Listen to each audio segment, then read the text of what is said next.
Recording in progress. Good evening. Always helps if I unmute, doesn't it? Yes, it does. Come on, we've done a few of these now. You should be used to it. Otherwise, I'll be here talking forever, and people will be thinking, "What's he saying? I can't lip read." And maybe after a while they would have learned. How are you doing? Not bad at all. Not bad at Thank all. you. Always good to be here doing this. It is indeed, indeed. I'm just wondering if you're feeling any emotions at all at the I'm moment, feeling Sean. very emotional, I'm feeling quite emotional also. emotionally excited. Yes, absolutely. And that's exactly the topic for this week's webinar, which is, are you emotional master or are you an emotional disaster? And I think it's interesting because the last week has been probably quite an emotional time for a lot of people. And I think it's these times actually when we can have a discussion about our emotions and people are talking about their emotions much more openly. It's a good opportunity actually just to step back and see how you're feeling, and truly take a good look inside as to what do your emotions feel like. And that's essentially what we're going to talk about today, is how you can recognize different emotions within yourself. What does that mean? And then how you can potentially start to step away from those emotions and take control of your life. And the reason why I was saying that is because if you take a deep look and you get stuck under the hood of your emotions, we generally find that we are not in charge. Our emotions are running us. And that's what we're trying to do today, is shed a bit of light on how you can take control and yeah, get back behind the wheel.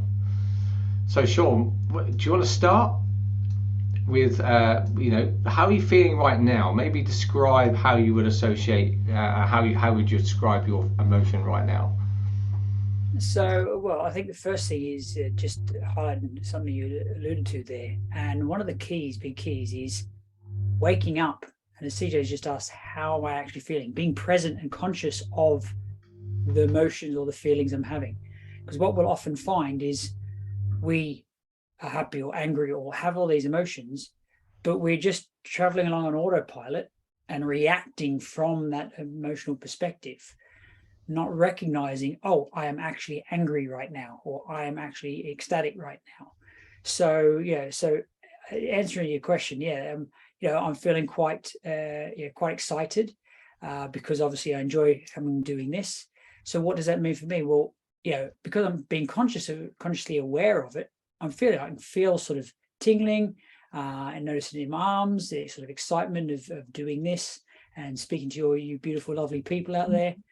Um, Whereas if I wasn't being actively conscious about that, I would just feel that, I'd react, and my behavior and demeanor and everything would come out in accordance with the emotions I was feeling. But I'm Yeah. quite present now, and I recognize and I feel, I feel, how's that mean? How's that feel physically to me? How's that feel by what's going through my head, the thoughts that are going through my head, and that sort of stuff, because I'm conscious of it. And I think that, which you sort of started off with, CJ, I think is one of the big, probably the number one, the first takeaway is, when it comes to your emotions, it's taking the moment to wake up and be conscious and present. What emotion am I feeling right now? Yeah. I think that's one of the first keys, really. How about you? How are you feeling?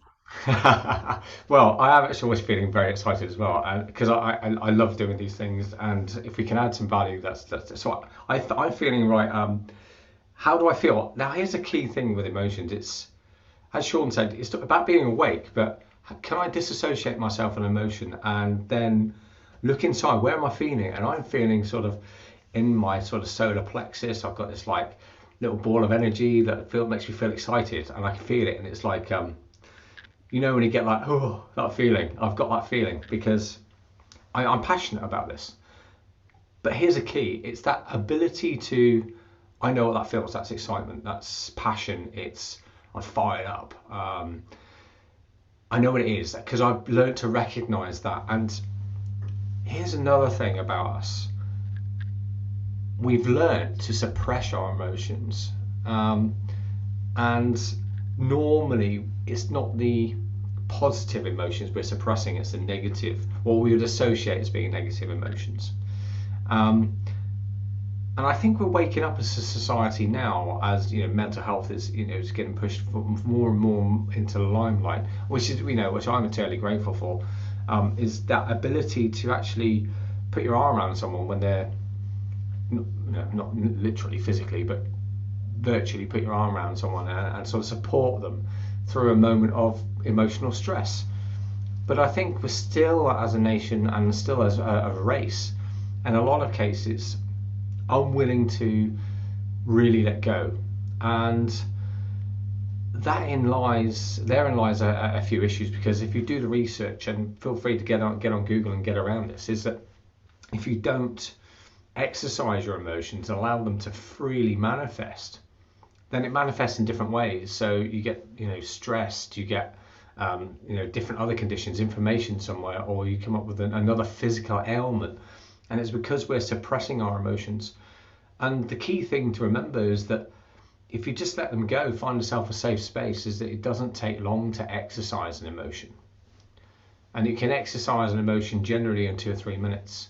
And the feeling that you come out of the back end of that is, at least you're going to feel better than you did going into it. And that's just to let go. And it's a shame, really, that we don't do it more often. But I think, we are getting more accepted into it. And I think if people are watching this call or watching it on catch up, then, I definitely invite anybody who's, suffering some emotional trauma or some emotional stress, however that may manifest, let the emotions go. Because that's really powerful. There's an element of acceptance around that. By letting your emotions go, which is a key to getting over a life trauma. But there's another way to do it, and that is, if anybody's read Stephen Peters' book, The Chimp Paradox, he has a great way of adding perspective. And he talks about a vignette about a young man who's had a motorbike accident. But he talks about having a giant pause button that when something happens and you feel the emotion surging, is to press the pause button and look at things from a different perspective. And he looks at it from looking down on above from a helicopter, and then experiencing your emotion from a different perspective.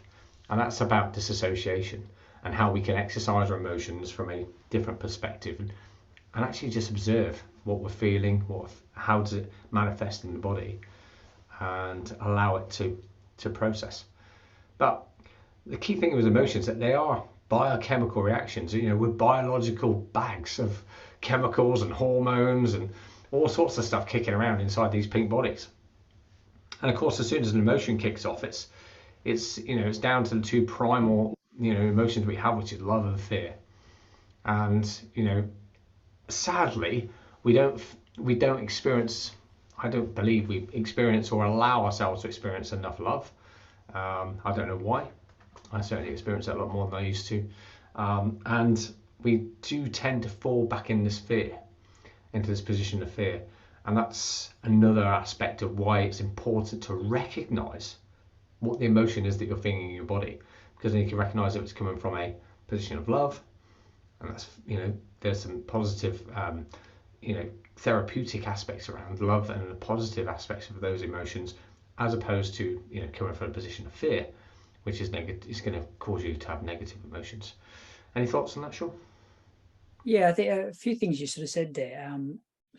Surrendering to emotion, and I don't mean surrender like giving up that, but actually allowing them to happen. I think certainly in Western culture, in my experience, there's seems to if you're happy and joyous, and that there's a perception that it's okay to share and let people see that you're happy and you're joyous. But if you're depressed, you're angry, and all that sort of stuff, it's sort of a negative connotation that's not the sort of thing you should be sharing. When all emotions are equal, and as CJ said, they're a chemical reaction, they're a biological reaction. Both happiness, joy, elation, and anger, sadness, despair.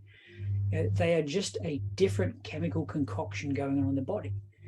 So being able to, be accepting of the good and the bad, as we label good and bad, but being accepting that both have a place and a role to play, and allowing them to form. If something happens, it's quite traumatic, or you loss of a loved one or something like that, you're going to have that sadness, that despair, and that allow it, grief, allow it to happen. I think, unfortunately, what we try and do is through a perception that, other people don't want to, I need to be strong for other people, or I need to do this for someone else, for my children, my parents, or for something like that. So we hold things back instead of just surrendering and allowing them to be. But in holding them back, they don't go away.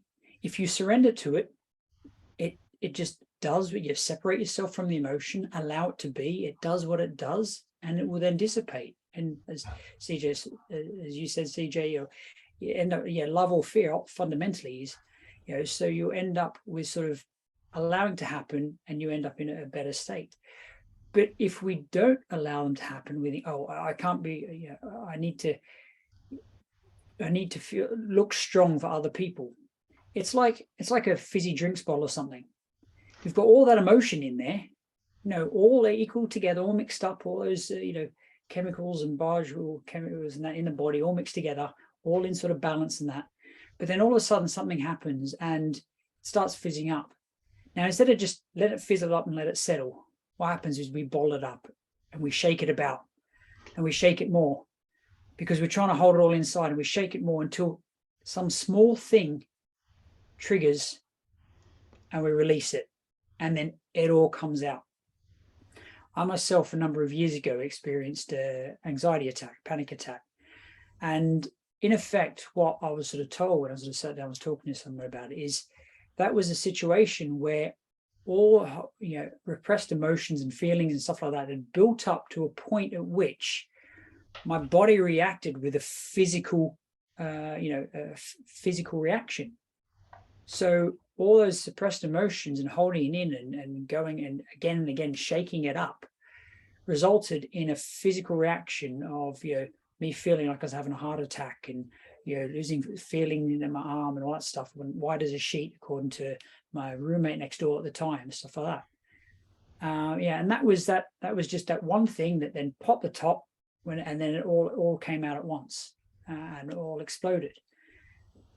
And I think that's where, unfortunately, where at an extreme, that's sort of a smaller extreme, but at an extreme level, when some people get to a state where they hold so much in and they don't allow it to just surrender to the emotions, allow them to be, give themselves the ability to have an outlet and let them go. They build it up to a point where all of a sudden, absolute extreme case where people think there is no, I feel so horrible, there's no way out, they feel completely trapped, and they take an extreme solution, thinking, because they've spiraled so far down, that they think, well, that is all that is left. Now that is very, very extreme. But the big thing here is about, I think, like we said, one of the first things is being present and aware of, what am I feeling? As CJ said, being able to sort of separate ourselves and say, okay, I'm experiencing a feeling of anger, and language and words have a big part to play in that. I'm experiencing, not I am angry, I'm experiencing the feeling of anger, because then by that very language, you're allowing yourself to separate from it.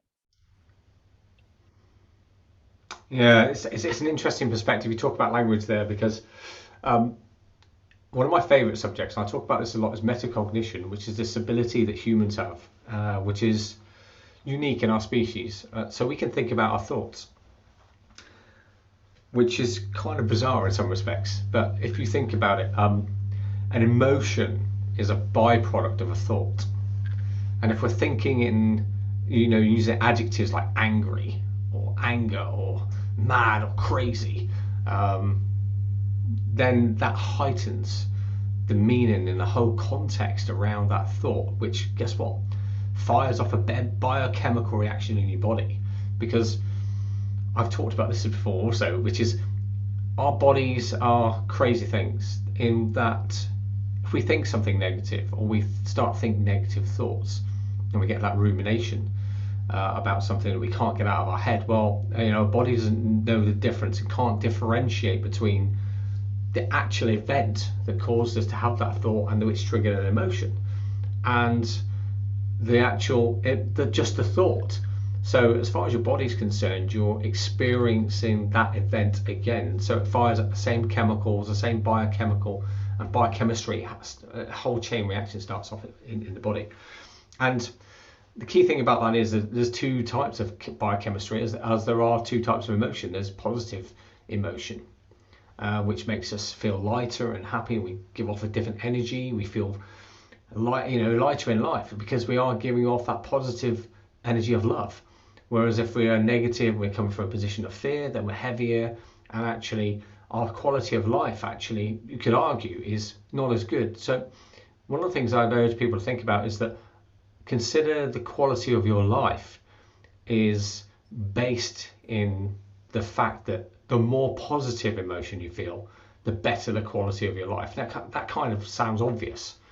But if you think about it in terms of physiology and the way your body reacts to positive and negative thoughts, then positive thoughts will fire off positive emotions. Sounds obvious. Negative thoughts will fire off negative emotion. That also sounds obvious. But the key here is about breaking the cycle. And as Sean said right up front, it's being awake. Because if we can break the cycle and lower the importance and lower the level of intensity around, so we're all going to have negative emotions, we're all going to have negative thoughts. We can't stop that with human beings. But if we can lower the intensity, then the impact and that level of biochemical reaction in the body in terms of the height of the emotion is reduced. The same can be said for positive emotions. And I'm a big fan of smiling. I'm a big fan of this superpower, because if you think a positive thought, then you smile, it amplifies it. I defy anybody. If you're thinking about something and you're feeling, oh, this is lovely, then you smile physically, you immediately feel more happy, which means you're immediately kicking off that biochemical reaction in a positive manner. And you've got a choice. We've all got a choice. And I say this I'm always talking about this in terms of personal growth and personal transformation, in such that I would rather live my life through growth and positive emotion, because every time we achieve something new, we feel great. And the person we become as a result of achieving something new actually makes you feel great. And knowing you're going to become that person makes you feel great. So the whole process is this crescendo of happiness and positive emotion. Now, I'm not saying that life is all unicorns and rainbows, because that's complete fiction. I mean, there are going to be things that come in and they're going to challenge us. But what we can do is just change the way we think about them and change the way we give them labels and importance. And by doing that, you can change the emotion and the thought that's associated with it, and you change the biochemistry in your body. And guess what? We get addicted to the biochemistry. So if you surround yourself with negativity, I've been talking about this in the 30-day challenge. I know Sean's been talking about it also, which is the mainstream media and social media. I know the irony, you're watching this on social media. Hopefully this is a positive input. You get this negative. If it does suck you in, and it does have this biochemical, it will fire off this biochemical reaction, because some of the stuff is going in subconsciously, and it's stacking up. It's building up an emotional bank account, and it's about getting the balance off the other way. So instead of having the negative up here and the happiness down here, we need to shift that over. I'd much rather live in that balance with positive emotions and positive thoughts than, in fact, I'd rather live here than there. But if your negativity is up here because you got stuff going on in your life and you're not able to deal with it, then your quality of your life is going to go down. And there's some simple stuff here that you can apply immediately to just start shifting that scale. And over time, you start feeling a bit better, and then practice a bit more, and before you know it, you're like me and Sean. Feeling happy more than we're feeling negative, which is that's the thing. Where do you live? Where do you visit? Beforehand, I used to live in negative feelings a lot more. Occasionally visited the positive ones. Now it's the other way. I still get angry, I still get sad, still get upset, that sort of stuff, but it doesn't last as long. many years ago, my wife and friends and that used to coin a phrase for, Sean's in his Sunday mood. Because I'd get moody and I'd be in a grump for an entire Sunday before I was about to go back to work on a Monday. And that'd ruin the whole day. Whereas now, if I'm starting to venture down that same sort of path, I recognize it and it lasts minutes, sometimes occasionally 10 or 15, but it lasts a hell of a lot shorter, and at least I can then enjoy the rest of the day. And picking up some of the other things you were saying earlier, CJ, is human beings, one thing, we're the only species that can have an emotional reaction to an event that has already happened or has never even happened. Yes. Every other species lives in the present, lives in the now. Every other species doesn't understand the concept of a past or a future as such. They live in the present, whereas we can have an emotional reaction, think ahead to a possible future that hasn't happened yet.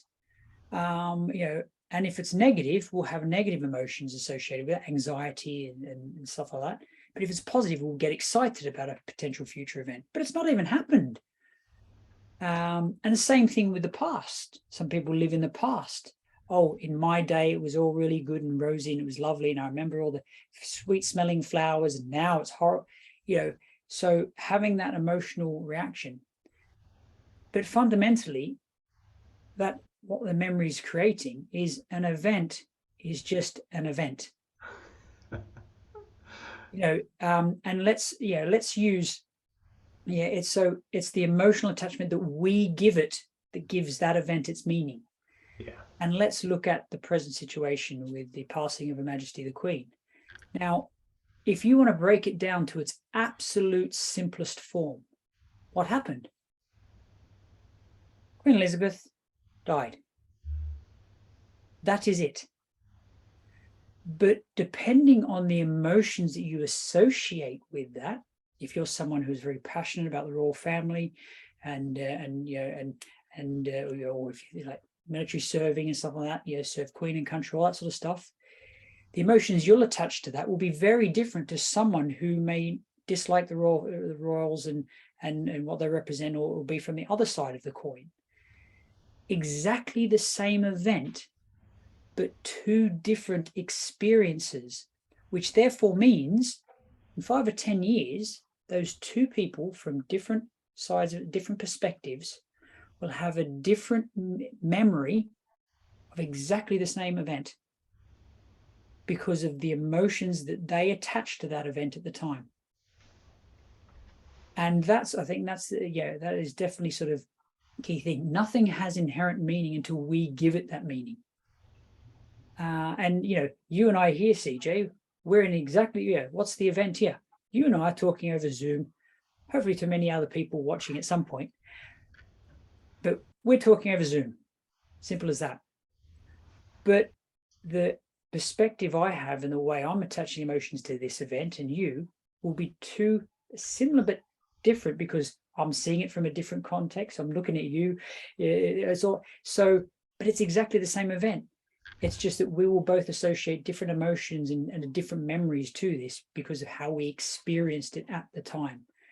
And that's something for people to really take away is, what meaning are you giving to the events in your life? And the events that may not have had a very good meaning. Are you associating the negative of that passing of a loved one or something? Are you associating the loss and grief with that memory? Or are you associating, look what that person gave me, look what they brought, the richness they brought into my life. Look at the life they lived and the people that they influenced and helped and all that sort of stuff. So I invite you to, if there's certain memories that you have, for example, step back, look at them from that context. What meaning are you giving them? What if, as you were saying, CJ, the perspective, you stepped away from that and looked at it from the outside, looked at it from the outer seats instead of in the game, looked at it from the skybox, and looked at that and thought, okay, I'm giving that a negative emotion because of this, this, and this. What if I looked at that from the perspective of, I learned this from that event. I'm now doing this right now. I'm now doing this, having this conversation because of certain events in my past. But those events I could have very easily looked at from a very negative perspective, from a place of fear, grief, and so on. But I choose to look at those events from a place of love, and that because of those events, I am here doing what we're doing now, and trying to add as much value into to other people that I can. It's interesting. It's interesting what you're saying there in terms of the way we interpret things from a different perspective, and the whole emotional side of it is, I think we are far more likely, and I think we do act on our emotions as opposed to our thoughts. And that's half the reason why people self-sabotage and why they procrastinate, because they have this emotional fear of not being good enough. That's not a thought, that's an emotion. That's fear coming up. So they procrastinate because it's the frog or the most difficult task of the day, and they think, oh, I'm not going to be able to tackle it, it's going to be too difficult, so they don't do it. They put it off, and guess what, it's getting closer and closer and closer, and it's this fear kicking in. So that's the way we're acting against those emotions. And I think it's because we act on our feelings, that ability to step back, disassociate yourself from it, and realize what am I doing? We don't have to come from a position of fear. We don't have to accept that is the way things are meant to be. We can actually approach things from a position of love. And Sean's point there is, I don't want to start going into a selling routine, but one of the things they teach you on EMF is this ability to look at any situation, break it down, the Elite Mentorship Forum knows. And actually on the Elite Mentorship Forum Light experience, you do the same exercise where you can analyze any situation, and given enough time and enough questions, asking the right questions, you can break down any situation and see the positives from it. Certainly something I've done with some of the stuff that's gone on in my life, and I know Sean's done it as well, being an EMF grad. In fact, all EMF graduates will have done that exercise at some point. And it's a very, very powerful tool to allow you to truly unpick any emotional baggage, any emotional trauma that you might have suffered in the past, that you've been carrying around maybe all your life. It's a really good way to unravel that, and you can do it as many times as you like. Pick something that's really grinding your gears for the whole of your life, that thinks it's been weighing you down. You can really unpick it, and really it's just a process of how break it down to the event, and then asking yourself the questions of so what does that mean, and then you just keep asking the questions to get to the right answers. Very, very powerful stuff. So emotions. Here's a really simple one. I've been, me and Sean been doing the 30-day challenge, and one of my early ones is part of my morning routine is a cold shower. Now, how many, as soon as I say cold shower, go, oh God, it's so cold. I start feeling cold and the shivers, and that's fear kicking in immediately. And you're associating an emotion to that thought of having a cold shower. Now, how about approaching it? And this is what I do: is I am going to go into that shower and I'm going to come out feeling super refreshed, ready to go, fired up. Totally changes the context of what used to be, when I first started, quite a cold and nasty experience when I first did it. But I've been doing it for years and I love it. I actually find getting into a hot shower now, hot, stuffy. Yes, I do have hot showers occasionally, but very rarely. And I just eke up the temperature a little bit, so it's just sort of tepid. But that's the power of that, is that I know I'm getting some super duper health benefits, so that amplifies. This is what I would talk about. This is crescendo. I'm setting myself up to win by not associating any negative thoughts with it. I'm going into for a refreshing shower. That immediately starts happiness and is a positive experience. So the emotions are turned off. I'm going from love, not fear. Then once I'm in there, I'm like, God, look at all the health benefits, which means I know that it's good for me. This experience, the extreme, cryotherapy, it's Google it. It's turning on positive emotions, and I come out, bam, I'm awake, I'm ready to go, and I'm feeling great. And that's just for 2 or 3 minutes in the shower. That's one simple thing, but that's demonstrate. I think it's a really easy way to demonstrate how emotions immediately take charge, because I know, in fact, I live with someone who, if I go and mention to right going straight in a cold shower tomorrow morning, there would be emotions all over the place. But we are getting there, and I'm working on it. So those of you know what I'm talking about, please give us some positive feedback and encouragement, and we need to get some ranked up to the next level. Sean, I wanted you to bring out the analogy that you shared with our group the other night about the toolbox and the hammer, because I think that is a brilliant analogy, and I'm giving you a gold star for that. Right. Okay. Yeah. So on our on one of our calls with our cohort, Elite Mentorship Forum cohort that CJ and I lead trainers on, we're talking about all this sort of stuff. And analogy I sort of said is basically what all this sort of stuff is about, and this personal transformation is about arming ourselves and empowering each of us with a set of tools to apply to our life. Most of us are walking around with a hammer, and if things don't work, we hit it with a hammer and hope for the best, because that's the only tool we've known. It's the only tool we were given when through society, through our upbringing, and that. So right, doesn't work, hit it with a hammer, hope for the best. But as you learn more and more skills, as you grow, and you then recognize, oh, you know what? It's not just a hammer I've got available. Now I've got a big, massive snap-on tool chest. Big, huge, massive tool chest with all these different tools, half of which I don't know what the hell they do. But now I can use screwdrivers, and I can use a chisel, or I can use a saw, or I can use a wrench, and there will be a certain favorites that you have. Now, both CJ and I will have very similar tool chest, but the tools that CJ decides to use for certain things will be slightly different, perhaps, to the tools I decide to use. But that's the beauty of it, is instead of walking around hitting everything with a hammer, hoping it stops it or makes it better or goes away, you can actually fine tune it and adjust things to make it operate and run far more efficiently, far more effectively, smoothly, and far more fulfilled, or more importantly, for you. So stop going around hitting everything with a hammer. Only use a hammer when you need to use a hammer, but recognize that you have a choice, and you can arm yourself with more tools. So, there we go, got some screen sharing going on. I'm sorry about that. That's all right. Through a second there. So yes, and this thing is, by all means, hopefully with the calls and that CJ have been doing, things like this, with 30-day challenges and other stuff we'll continue to do, bit by bit, we're arming you with more tools, different tools that you can apply to your own life. And this is about, it's empowering you. You have a choice. That is your superpower, empowering you to make a choice to choose a better path. If you don't like the path you're on, you can choose to step off it.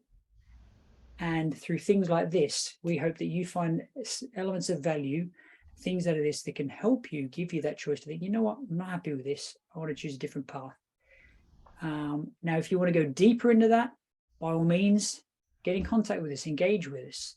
There are other things. We talk about things like EMF Light and Elite Mentorship Forum and all that stuff. And we've talked about that before, and we'll talk about it again. We'll have separate things all about that specifically. But by all means, come to us, because it's about empowering you and giving you the tools to give you the choice. And that's fundamentally what it's about. Every day a student, we are learning every single day. And we learn a lot from you guys as well. For sure. So I think that's probably wrapping us up, if I'm honest. Just be aware of where your emotions are coming from, and as soon as you start waking up to them and realizing that our emotions are born out of thoughts, and if we can turn down the intensity of our thoughts, the associated emotion will be turned down. So if you want to turn it down, if it's a negative thoughts that you're starting to feel, just turn down the language you're using inside your head, turn down that voice, use different vocabulary. As we'd said, if you're feeling anger, I'm feeling slightly miffed. oh, I'm not too happy about that, as opposed to using the word angry, because angry has certain connotations to it. And it just amplifies the thought, which amplifies the emotion. So if you're feeling something happy, put a smile on your face, amplify it, and roll around in it for a bit, because let's get the balance back. Let's not live in a world of neutrality or negativity. Let's shift it back into the positive and make the best of what we've got, because this is the only game in town. So why not play your best game? And that's what personal transformation is all about, is being the best version of yourself every day. So that's it from me. We'll see you in a couple of weeks' time, all being well. And yeah, it's been lovely to record this as always. And the key thing here is, if you want us to do anything in specific, reach out. You just got to take that first step. Let us know what you want us to talk about, and we'll do a whole webinar just for you. How about that? That's got to be a gift. And yeah, so I'll see you in 2 weeks' time. Sean? Yeah, as you said, see you in 2 weeks' time. Key things: wake up, recognize what you're experiencing, separate yourself from it, surrender to it, and let it be. And we'll see you in 2 weeks. See you in 2 weeks. Take care, everyone.